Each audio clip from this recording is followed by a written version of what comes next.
I call myself a junkie. I refer to myself as a junkie simply so I demystify it. I call myself a dope fiend because I'm a dope fiend. This is the addiction issue, but I mean, there are lots of forms of addiction in the universe. I was in a good, stable marriage, writing books for children that were bestsellers. I was getting more and more work and more fame and attention and adulation. I got more as my addiction got worse, not less. My high bottom made that denial much more pervasive because it was all working. It's not working because if you are asking yourself, can I stop this? Then you're in a prison of your own mind. And I was in that prison even though I was fabulous and all the bullshit part of show-off business. I had been nursing a secret Vicodin addiction for a very long time, over 10 years. Not one person knew except a Brazilian healer woman. She had been staying with us. And I was in my kitchen and I had a pocket full of Vicodin. I had a glass of wine on the counter. It was it was Vic o'clock. I mean, it was just sort of like cocktail hour. And I pocketed 5 of them, put them in my mouth, took a swig of wine, and from behind me, I heard this. Jaime, I see you. I see you with your little pills, and you think you're so fabulous and so great, but the truth is you're dead. You're a dead woman.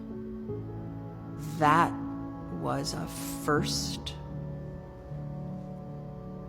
big, shocking realization that someone saw it, that it wasn't secret, that no one knew.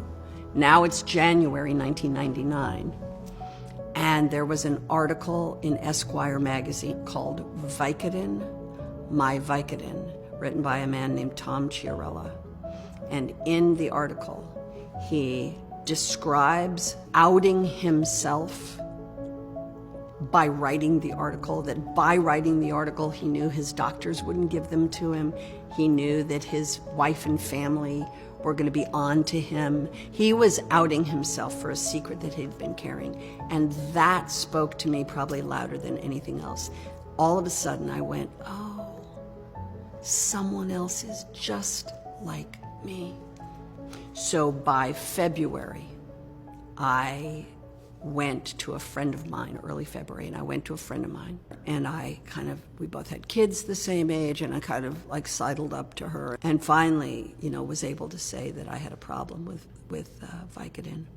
And she looked at me and said, yeah, I know, me too. Isn't it amazing? And she gave me, at that moment, the number of a doctor who would write you script. Because prior to that, I didn't really get it from doctors. 5-finger discount, here and there. I had my ways. That night, when I woke up sometime between sleep and waking, I had a moment of clarity which saved my life, which is simply this. I imagined that she would die, and I would attend her funeral, and I would hug her children, and I would have blood on my hands.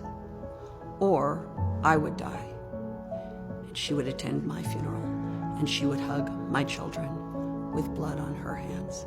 And in that moment, I understood that it was going to kill me. And I called a friend of mine who was in recovery, an old colleague of mine, and I was terrified about being a public figure and walking into recovery centers and being around recovery, and I was terrified of it. And I said to my friend who was a long time in recovery, I said, is there any way somebody famous can meet me and go with me into a recovery room? And a woman called me, and I met her, somebody I'd never met, and she walked in with me, and I've been sober since that day.